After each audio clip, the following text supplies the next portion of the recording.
do Senhor para todos. Quero dar graças a Deus por mais este dia e também agradecer a meus companheiros, amigos e irmãos em Cristo e que Deus continue abençoando ricamente e lhes dê uma semana rica de bênçãos. Desejo a paz do Senhor a todos. Quero agradecer a Deus pela vida do nosso pastor Rosivaldo, pastor presidente aqui em Ailandra das Assembleias de Deus, a nosso dirigente, presbítero Marcos Antônio, a qual onde ali coopero com ele aqui na igreja em Subaúma. Quero desejar um grande abraço para todos os irmãos de São Paulo, setor 31. Vamos fazer uma pré-aula nesta manhã, já meditando na palavra de Deus, a qual estamos incumbidos de ministrá-la em aula, e a responsabilidade é grande e precisamos ter conteúdo bíblico.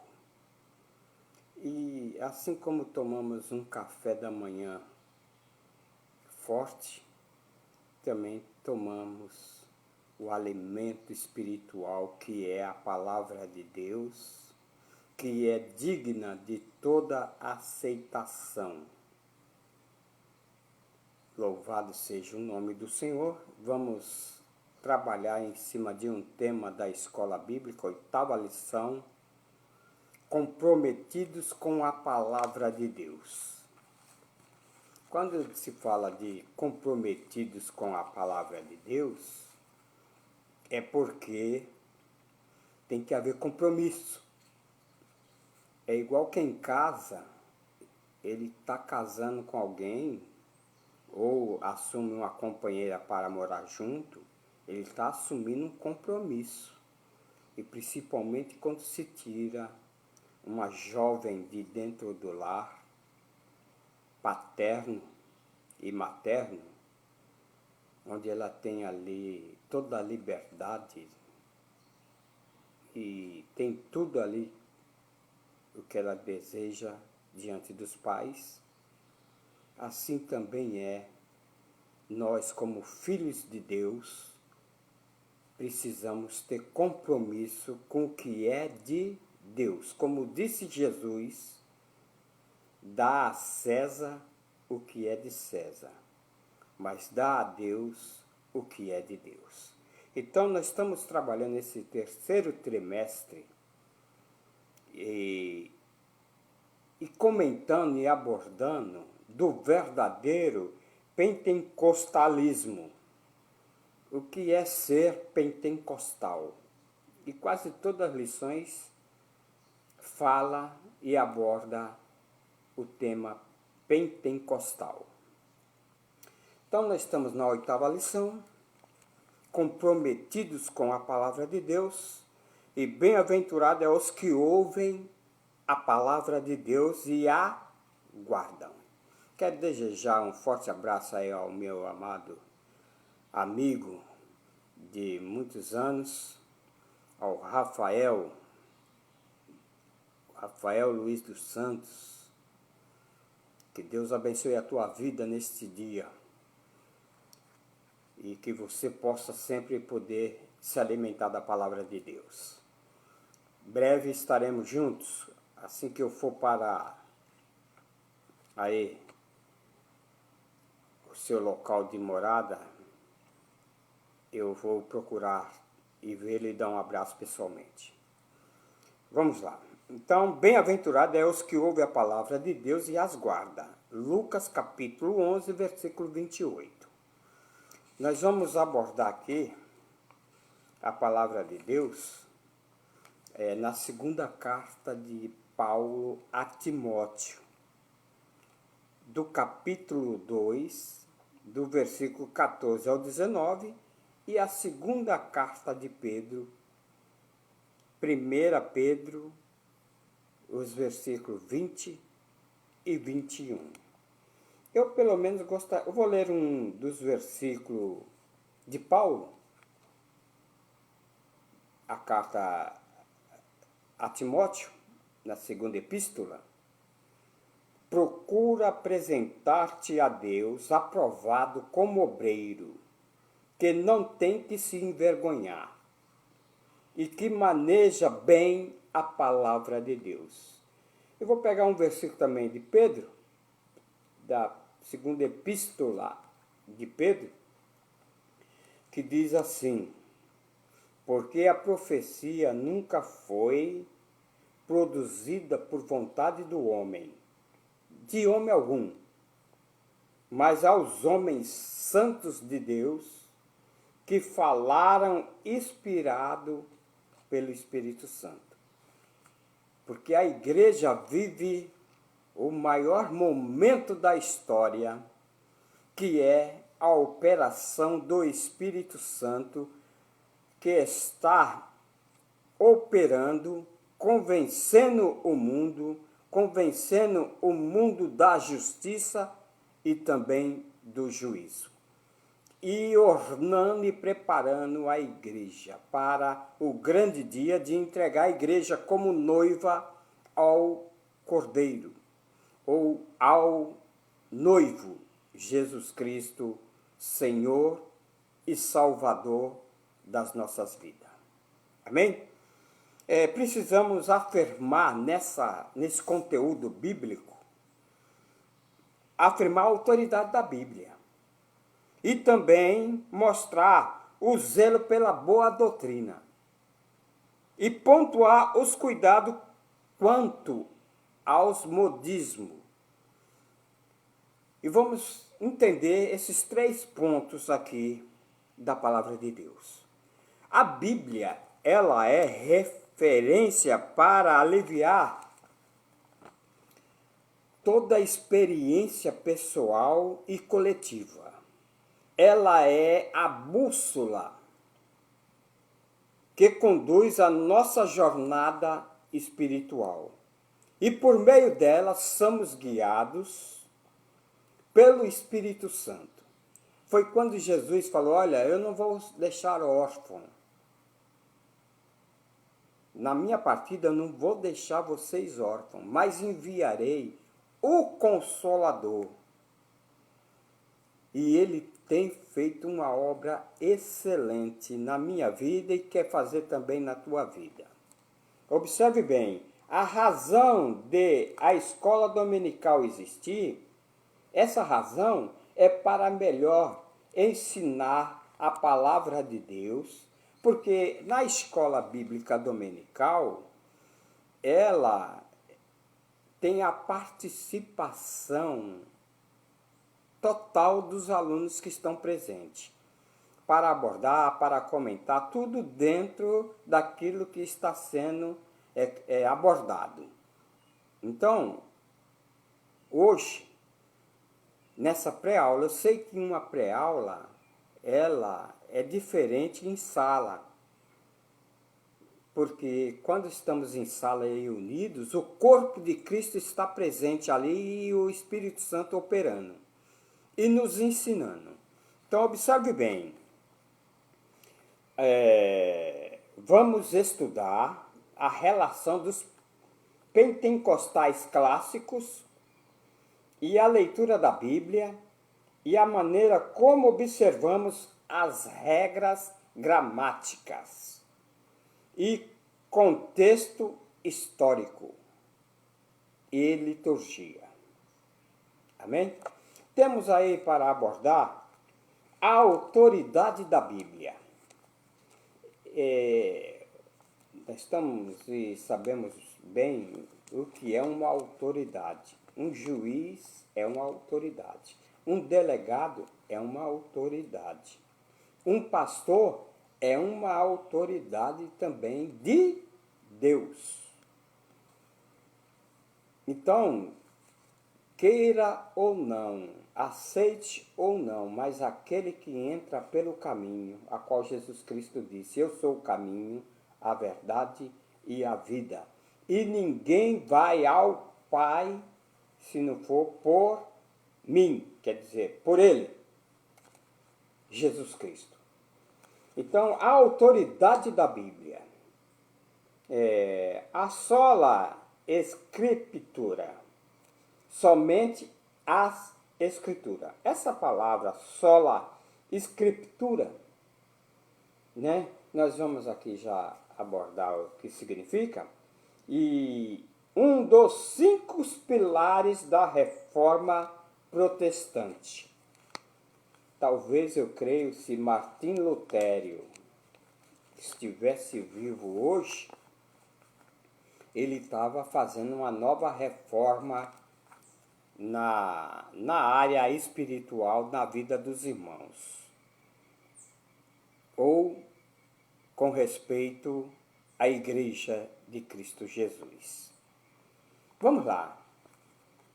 A sola escritura é uma palavra que quase muitos dos irmãos, principalmente quem não estuda português, gramática, e não procura entender o significado da palavra, fica difícil até para entender.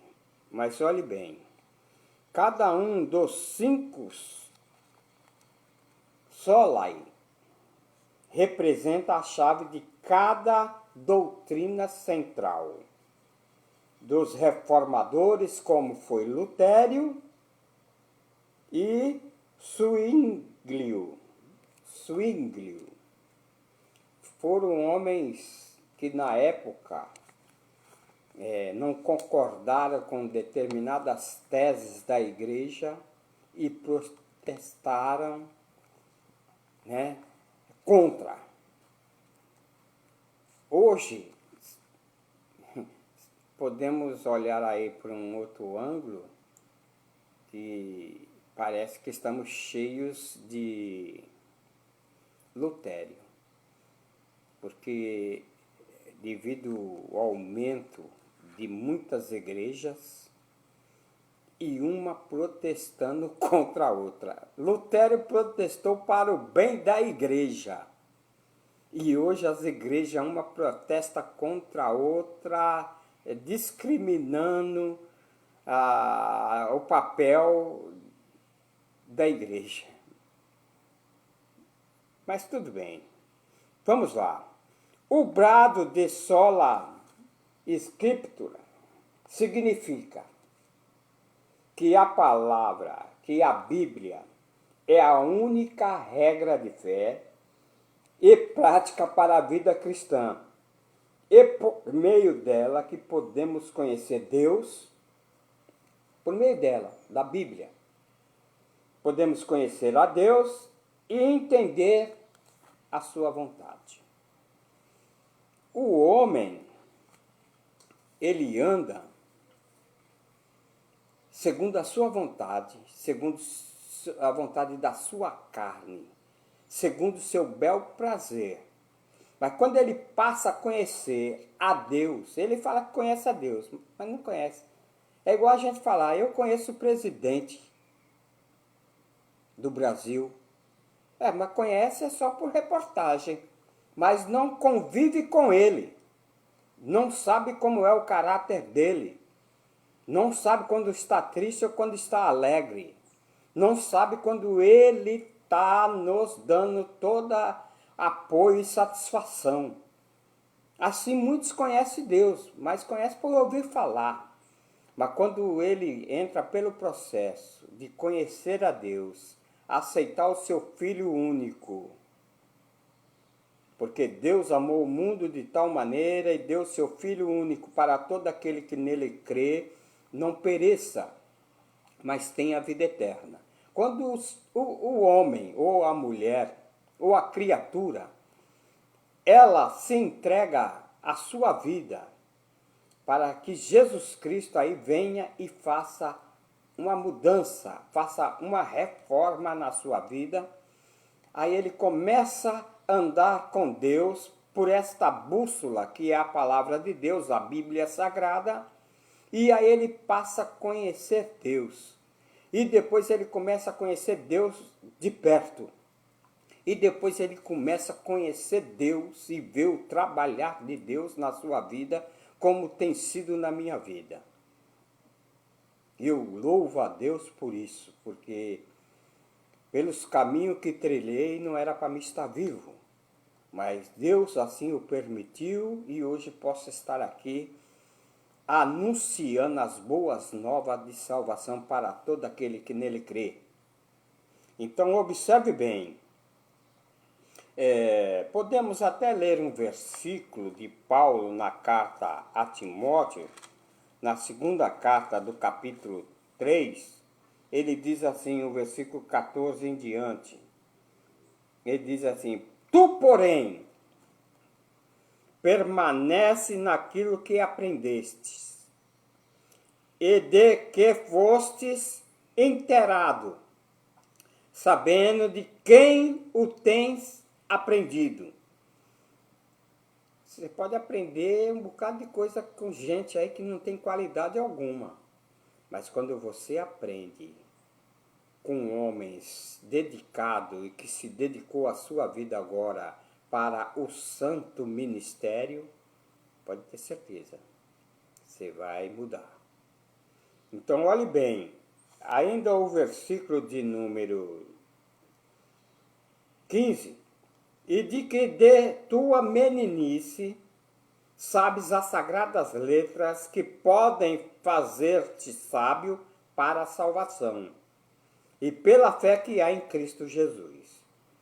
Toda a Escritura, divinamente inspirada, toda Escritura se fala da palavra de Deus, que ela é inspirada, ela é proveitosa, e aí o proveito dela é para ensinar, para redarguir, para corrigir, para instruir em justiça, para que o homem de Deus seja perfeito e perfeitamente instruído para toda boa obra. Assim é a palavra de Deus, a autoridade que a palavra de Deus dá. Aí nós vemos aqui que os católicos romanos têm a Bíblia e a tradição.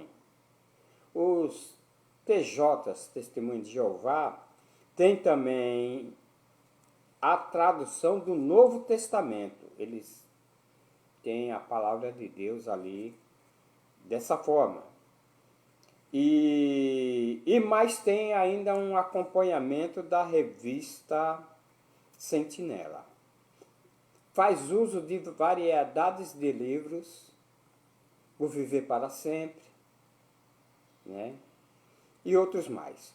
A Bíblia também, temos os Mormons, que têm a Bíblia, mas eles se apoiam mais nos livros, principalmente o livro de Mormon. E tem outras publicações. Tem muitas pessoas que se apegam mais em outros livros para fazer parte da sua vida e da sua jornada espiritual. Então a Bíblia não tem 100% na vida de determinadas denominações ou igrejas. Mas aquele que tem a Bíblia, como disse Paulo na carta aos Gálatas, a qual nós lemos aqui, que a Bíblia ela é regra de fé, podemos observar o seguinte. Paulo, na carta de Paulo aos Gálatas, a epístola de Paulo aos Gálatas, ele diz assim: e a todos quanto andarem conforme esta regra, que é a palavra de Deus, paz e misericórdia sobre eles e sobre o Israel de Deus. Em um mundo conturbado como o nosso, não estamos vendo aí bombardeios de canhões, granadas, metralhadoras, mas vivemos em um mundo que a pessoa não tem paz consigo mesmo. E Jesus Cristo, o profeta Isaías disse que ele é o príncipe da paz. E ele chegou também no meio dos discípulos e disse assim: eu vos dou a minha paz vos dou, não a dou como o mundo a dá. Então a paz de Cristo, como disse Paulo na carta aos Romanos, que a paz de Deus que excede todo o entendimento. Olha bem, isso tudo vem através do conhecimento da palavra de Deus. Porque sem conhecimento, foi o que Jesus disse. Jesus disse que errais por não conhecer as Escrituras que testificam de mim e nem o poder de Deus. Então, olhe bem, vamos para o segundo item do tópico primeiro, nossos fundamentos. Os pentecostais ainda são vistos por alguns não pentecostais e cessacionistas. Então, há aí uma discórdia. Mas olhe bem, as interpretações equivocadas a nosso respeito, nós cremos que a revelação canônica se encerrou com os apóstolos do Novo Testamento, né? E a nossa fonte de autoridade é a única, a nossa fonte de autoridade máxima é a palavra de Deus. É essa a regra, né? Agora a Bíblia é a nossa única regra de fé. Então a fé vem pelo ouvir e ouvir a palavra de Deus. Então olhe bem, não necessitamos de uma nova revelação, não precisamos. E nem precisamos elaborar livros para tirar a palavra de Deus e colocá-la de lado para usufruir de outro livro, como regra de fé. Tem muitos livros de autores aí, mas que ajuda com o apoio das Escrituras, com o apoio da Bíblia para fortalecimento e crescimento espiritual. Terceiro tópico. Nós não somos deístas. E o que é deísmo, irmão Ildefonso? Deísmo é a doutrina que afirma a existência de Deus, mas ele não está longe. Ele está muito longe de nós e não se envolve com os assuntos humanos. O deísta, ele crê dessa forma, que Deus está tão longe que não tem como. E como um relojoeiro que dá corda a um relógio e esquece dele. Quem já teve relógio de corda sabe muito bem que você, para usar ele, você vai ter que dar corda. Se você não der corda, quando você for procurar ver o horário, que nem antigamente, a única forma de ver a hora era por um relógio de corda, ou de braço, ou de cabeceira de cama. Hoje não, hoje o mundo está muito, devido à ciência ter crescido, a área digital tem dominado, que tem pessoas que não precisam nem mais de relógio de braço, o celular já é tudo também. Mas tudo bem, nós somos os seguidores de Jesus Cristo, teísta. Por que teísta, irmão Ildefonso? Eu não sei que palavra é essa. Teísta, isto é, cremos que Deus não está longe. E que cada um de nós, que Ele está interessado, Ele se interessa pela tua vida. não importa o teu problema. Porque, como disse Isaías no capítulo de número 64, ele diz assim, dessa forma, olha bem, olha, a palavra de Deus, a guia 64 diz assim para nós nesta manhã, na palavra de Deus, diz assim: porque desde a antiguidade, nenhum olho, nem se ouviu, e nem com os ouvidos se percebeu, nem com os olhos se viu, um Deus além de ti, que trabalha para aqueles que nele esperam. Esse é o Deus que nós servimos. E o mesmo profeta Isaías, ele diz assim: pode uma mãe desamparar o seu filho a quem a alimenta, mas eu jamais te desampararei. A mesma coisa disse Jesus: todos que vêm a mim, de maneira alguma eu os lançarei fora. Cabe a nós se chegar a ele. Como disse o mesmo profeta Isaías no capítulo 59, ele diz assim: buscai ao Senhor enquanto se pode achar, invocai-o enquanto ele está perto. Ele não está longe. Invocai-o enquanto ele está perto. E agora que as paredes, o que impedia do homem a ter acesso com Deus, elas foram ao chão. Foi derribada essa parede por intermédio de Jesus Cristo. E hoje nós temos acesso ao Pai por intermédio de nosso Senhor e Salvador Jesus Cristo. Então, vamos lá. O fechamento do cânon não significa que Deus abandonou as suas criaturas e o seu povo. Nós cremos que Deus continua a se comunicar com o seu povo por meio dos dons espirituais, a qual foi concedido à igreja de nosso Salvador Jesus Cristo. Então, Deus se comunica conosco pela leitura da palavra, pelos dons espirituais, por sonhos, por visões e até pelas coisas mais simples do dia a dia. Deus está presente. E Ele quer fazer presente na tua vida. Então, observe bem. O termo latino, sola scriptura, que quer dizer somente as Escrituras. O princípio da sola scriptura é o movimento da reforma protestante com Martim Lutero. Foi o que ele fez.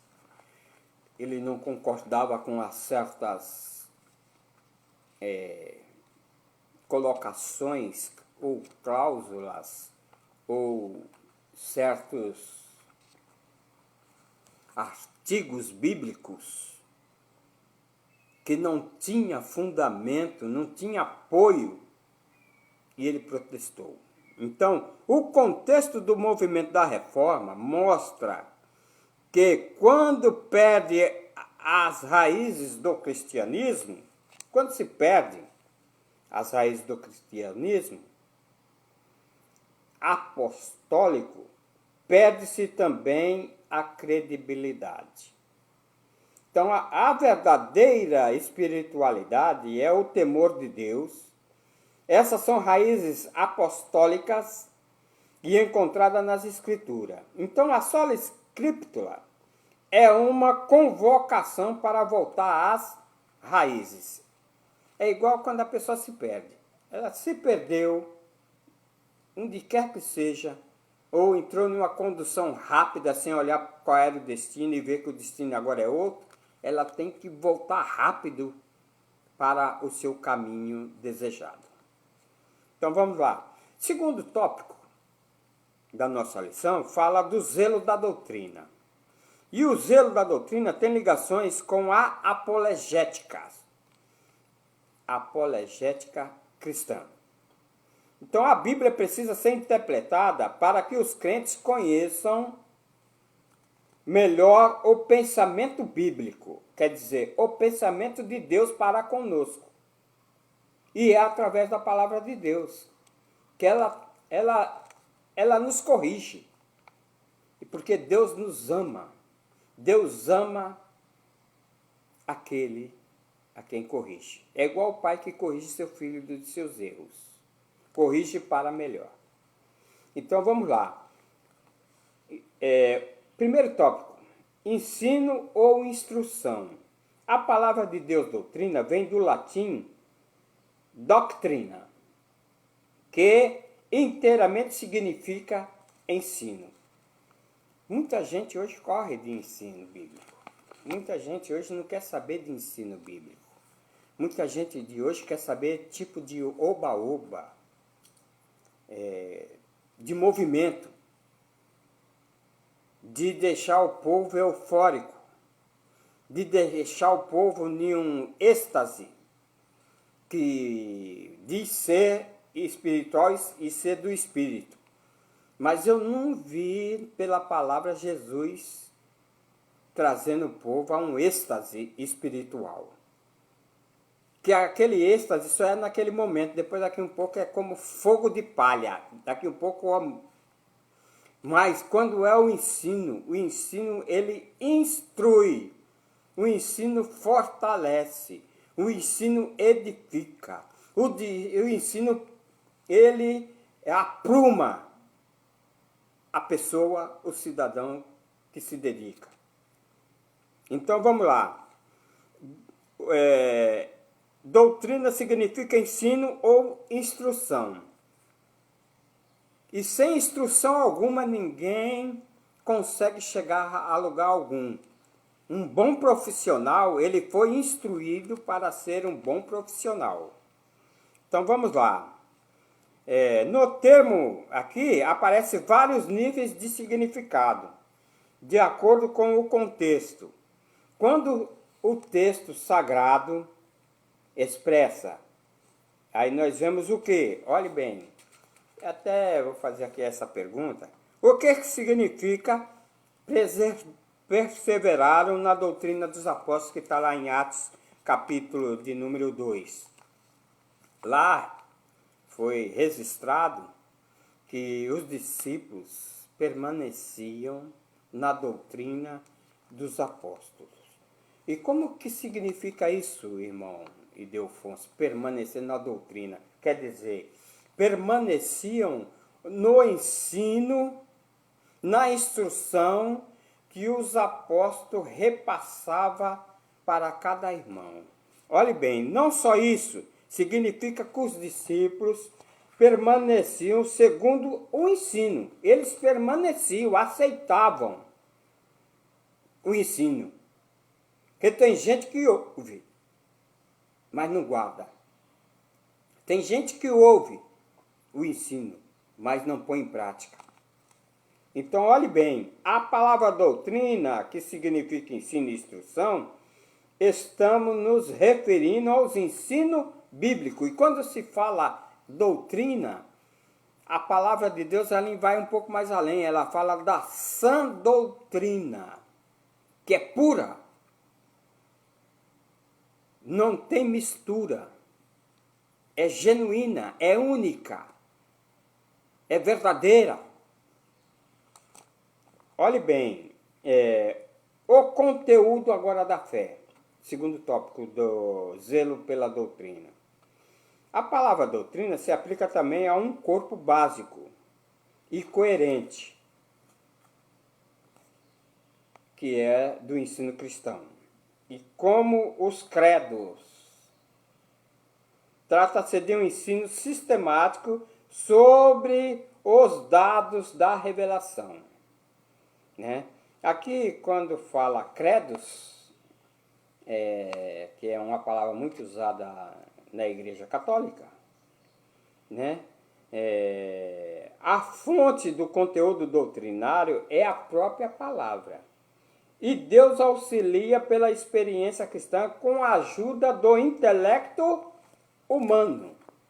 Deus usa um ser humano como ele usou os patriarcas, usou os profetas menor, os profetas maior, para ali entregar a palavra dele ao povo, aos reis, príncipes, sacerdotes, levitas, para que eles pudessem ser instruídos. Agora, observe bem, assim como Deus usou Moisés para dar as leis, a lei cerimonial, a lei civil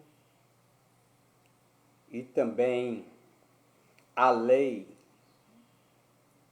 para que o povo pudesse ser dirigido à lei moral. Então vamos lá. Quando o apóstolo diz, traz essas coisas à memória, ele dizendo para Timóteo, né? Ele também quis dizer o seguinte, ali esse versículo é o versículo 14, ele está se referindo à sã doutrina, contrapondo com quem? Com os falatórios profanos, os credos e as confissões de fé, que são dois tipos distintos de documentos eclesiásticos, mas com o mesmo propósito de interpretar as Escrituras para sintetizar, olhe bem, o ensino da igreja. Então nós vemos que os credos são genéricos e as confissões de fé são mais elaboradas e específicas. Mas o sentido que dá para o ouvinte que vai ser instruído. É igual tomamos remédio genérico que vai fazer o mesmo efeito dos remédios compostos. Terceiro tópico da nossa lição, a nossa confissão de fé e a Bíblia. A nossa confissão de fé não é autoria particular, pois expressa o pensamento e a vida da igreja. Então, esse documento é submetido às Escrituras e estão em conformidade com elas e a nossa declaração. Então, a nossa declaração de fé, ela ocupa extraordinariamente a importância na vida da igreja, como sumário doutrinário.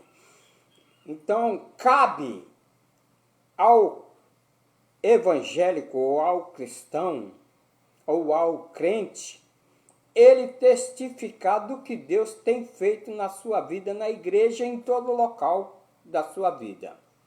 É uma necessidade de saber essa declaração de fé, essa confirmação do que Deus é e tem feito na sua vida, é importante na igreja. Então, a declaração de fé, ela expressa a doutrina oficial da igreja. Ela expressa a doutrina oficial da igreja, que são testamentos, embriões de credos e confissões de fé. E foram desenvolvidos ao longo da história da igreja.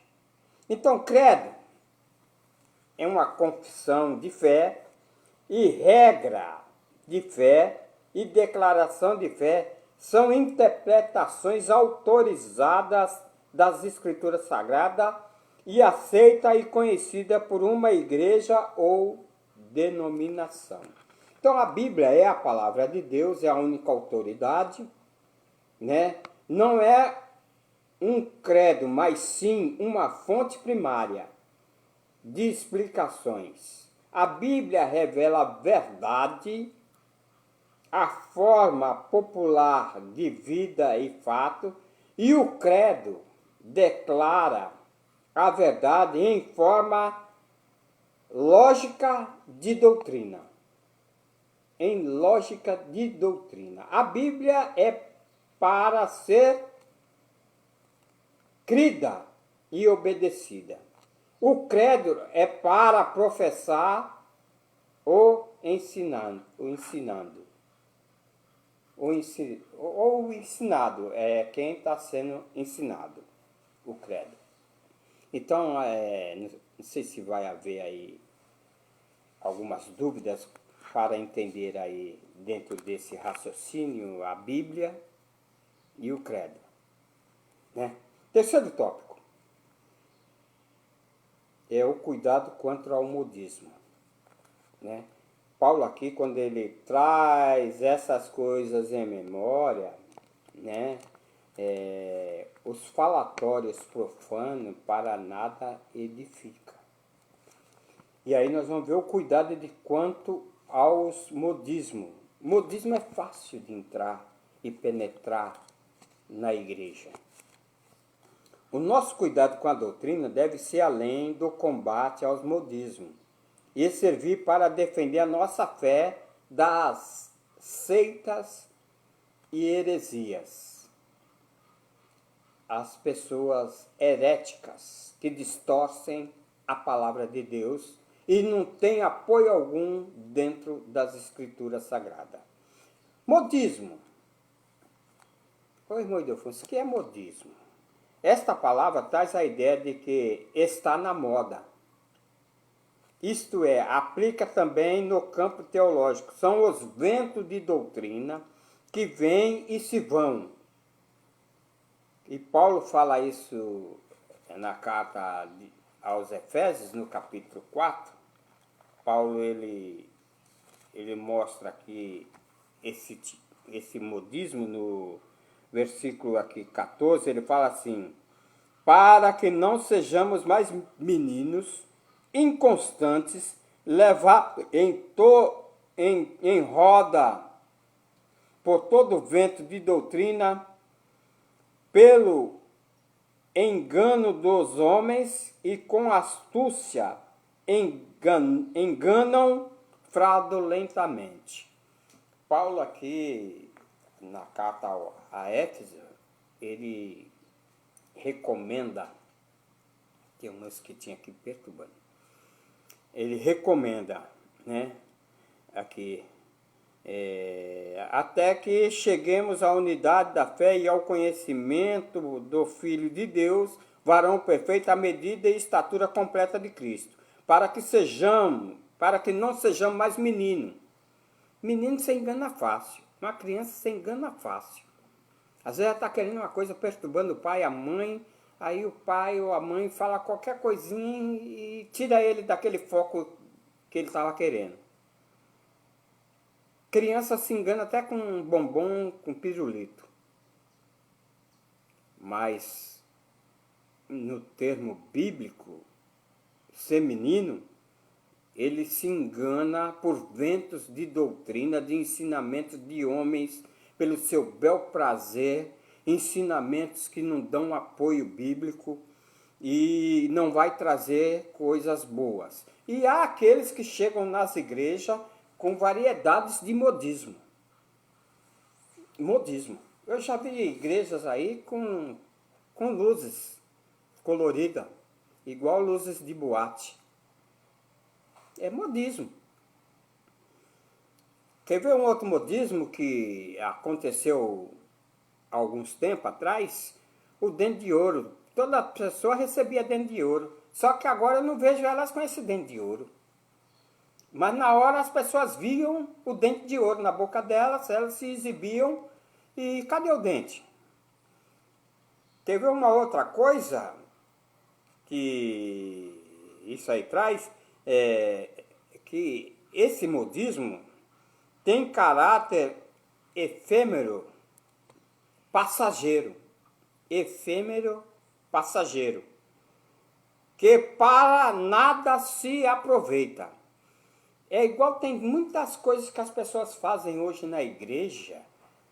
Como eu falei, põe a igreja para entrar em um êxtase, mas não tem proveito algum. a pessoa não sai dali sem, sem vitamina. Ele recebe aquela euforia naquele momento, mas não sai alicerçado na palavra de Deus. Então, olha bem, o que eles fazem hoje, também o dom da santa unção. Não existe isso. Quer ver uma outra coisa? O movimento do caicai. Tem igreja que já tem as toalhas preparadas para o culto. Eu não entendo isso. As toalhas preparadas, porque vai ter depois o movimento do caicai e é para cobrir as irmãs, para não ver a sua nudez. O do sopro santo, o do rodar o paletó e o movimento do povo cair, é o movimento que o G12 trouxe, né? A febre dos anjos, o anjo está ali, está aqui, aquela coisa toda, e traz uma euforia dentro da igreja, e a pessoa chega de um jeito e sai pior, por causa desses modismos na igreja. A igreja antigamente não tinha esses negócios de teatrinho na igreja. A igreja primitiva não usava esses termos de teatrinho do dia de festas do ano. Não tinha isso, não.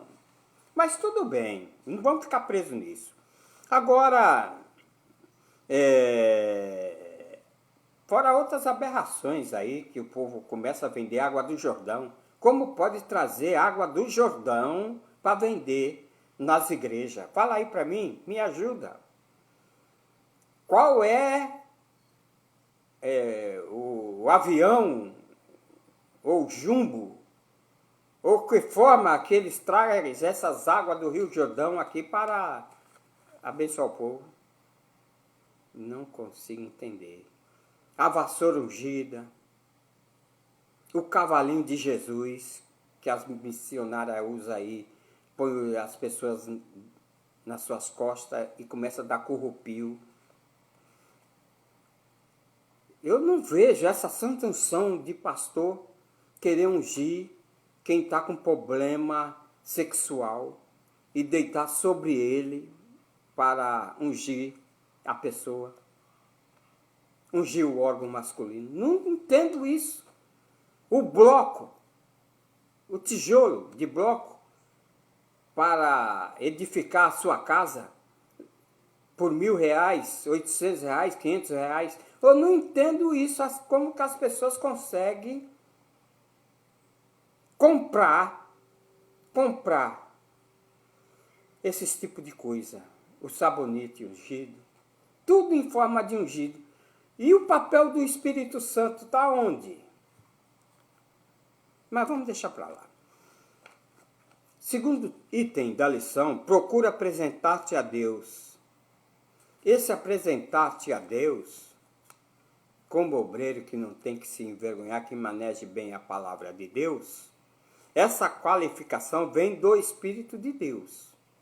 Apresentar-se a Deus quer dizer aprovado, significa estar disponível, testado,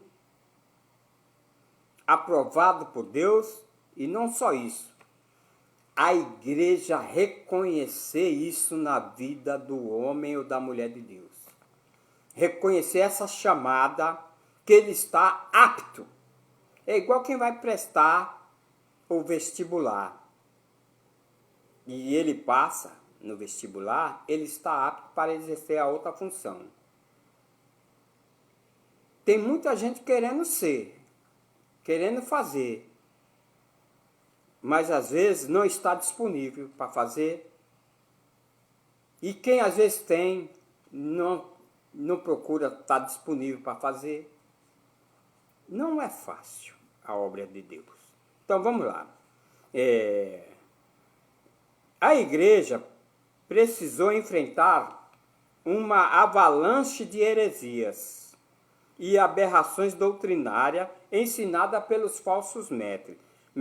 Por isso que era necessário procurar apresentar-te a Deus aprovado, os maus obreiros e obreiros fraudulentos, e para que eles serão desmascarados e reprovados.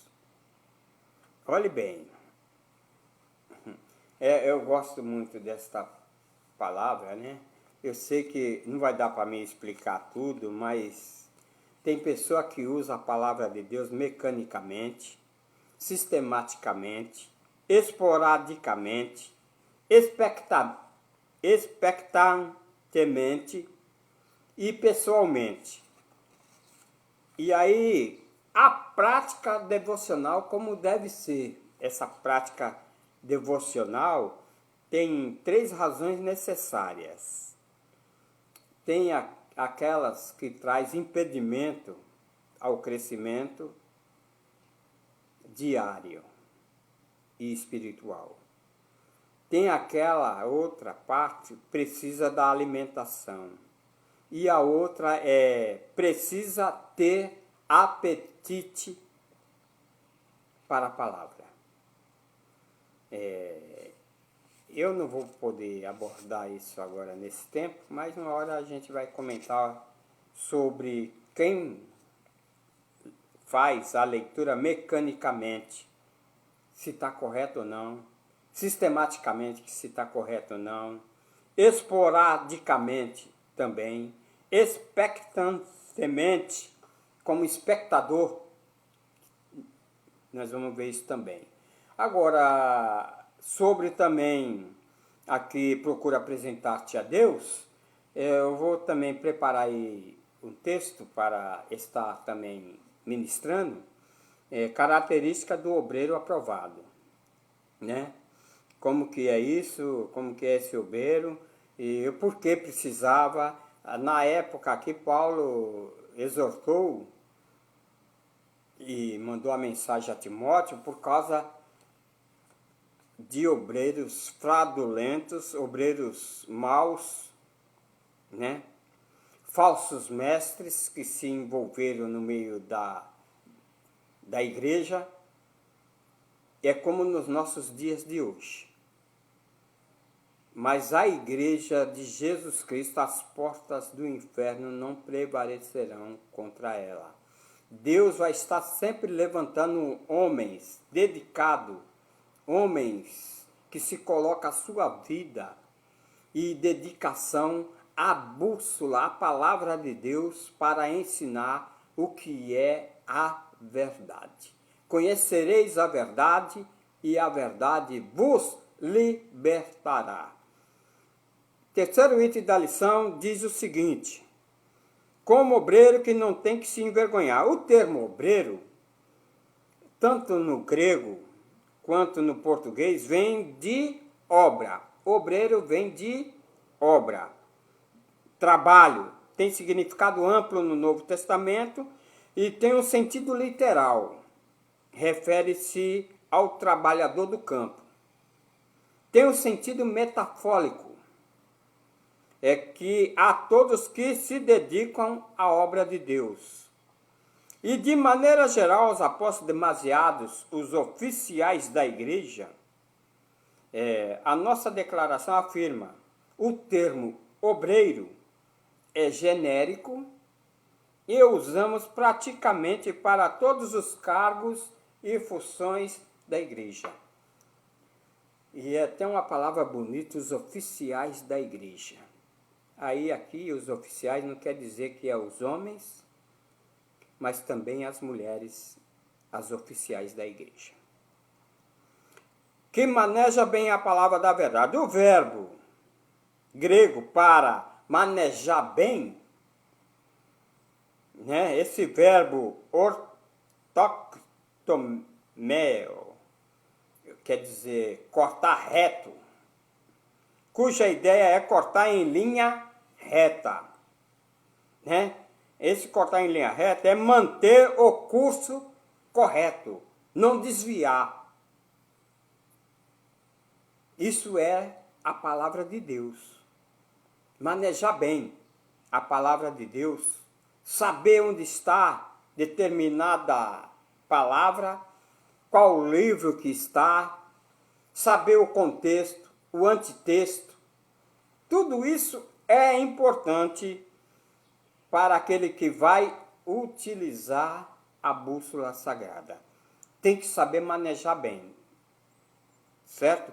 Outro detalhe, essa palavra metafórica, em muitas interpretações, já foram apresentadas ao longo dos séculos. A preocupação de Paulo com o ensino, sabe qual era? Com esse ensino correto da palavra de Deus, era com base em uma exegesia sólida e com aplicação para a edificação espiritual. Isso significa também que não era fazer uso da palavra de... Não se pode fazer uso da palavra de Deus para atacar alguém ou para algum desabafo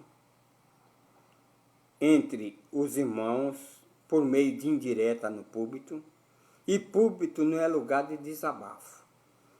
Só que no decorrer dos tempos, pessoas têm feito isso.